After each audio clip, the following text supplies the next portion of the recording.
अगर वीडियो अच्छी लगे तो वीडियो को लाइक और चैनल को जरूर सब्सक्राइब कर दिया करें।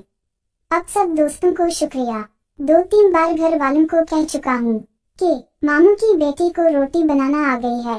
घर वाले जवाब में कहते तीनों की तकलीफ है। अमीर ने गरीब से पूछा, सीकस में मेहनत है या मजा? गरीब आदमी बोला, मजा ही होगा साहब। अगर मेहनत होती तो आप लोग ये काम भी हमसे ही करवाते।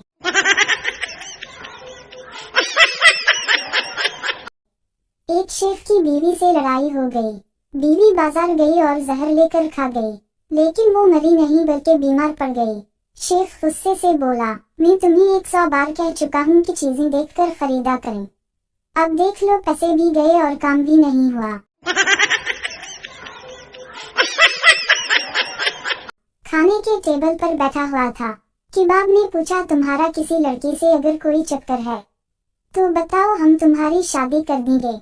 एक बार जब मैंने हिम्मत करके बताने की कोशिश की तो बाब ने मुझे भैंस की छड़ी से बहुत घोटा। अब तुम ही बताओ यारों, मैंने क्या गलत किया? एक लड़की का कार एक्सीडेंट हो गया। डॉक्टर बोला, सूरी आपके पाँव खराब हो गए हैं। लड़की, किया ये सही नहीं होगी। डॉक्टर, नहीं, उनको काटना पड़ेगा। लड़की, नहीं, अब मैं क्या करूँगी?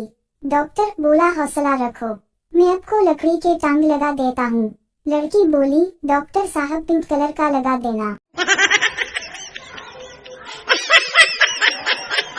सरदार एक पार्टी में गया और वहाँ एक लड़की से बोला, आप डांस करेंगी? लड़की शर्माते हुए बोली, हाँ क्यों नहीं। सरदार भी शर्माते हुए बोला, तो बाजी फिर मैं ये कुर्सी ले लूं। शादी के बाद शुरू के दिन में मियां बीवी शीशे के सामने जब खड़े होते हैं तो पूछते हैं, कौन प्यारा लग रहा है? कुछ सालों बाद पूछते हैं, कौन मोटा लग रहा है? एक आदमी पब्लिक टॉयलेट में बैठा अपनी हाजत पूरी कर रहा था।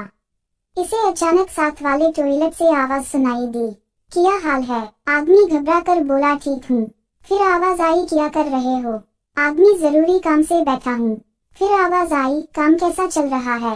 आदमी और घबरा कर बोला, रुक रुक कर चल रहा है। फिर आवाज आई, यार मैं तुम्हें बाद में कॉल करता हूँ। कोई उल्लू का पट्टा साथ वाले टॉयलेट से मेरी हर बात का जवाब दे रहा है। उस्ताद बोला, सब लड़कों ने दूध पर 2 सफ़ात का मजमून लिखा है और तुमने 2 सतर का। शागिर्द, जनाब मैंने खालिस दूध पर मजमून लिखा है।